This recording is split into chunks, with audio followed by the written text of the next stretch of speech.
اور عورتوں کو ان کے مہر راضی خوشی دے دو۔ ہاں اگر وہ خود اپنی خوشی سے کچھ مہر چھوڑ دیں تو اسے شوق سے خوش ہو کر کھا لو۔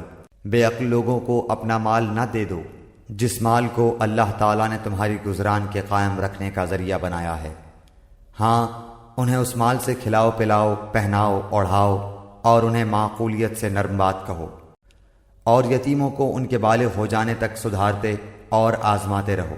پھر اگر ان میں تم ہوشیاری اور حسن تدبیر پاؤ تو انہیں ان کے مال سونپ دو، اور ان کے بڑے ہو جانے کے ڈر سے ان کے مالوں کو جلدی جلدی فضول خرچیوں میں تباہ نہ کر دو۔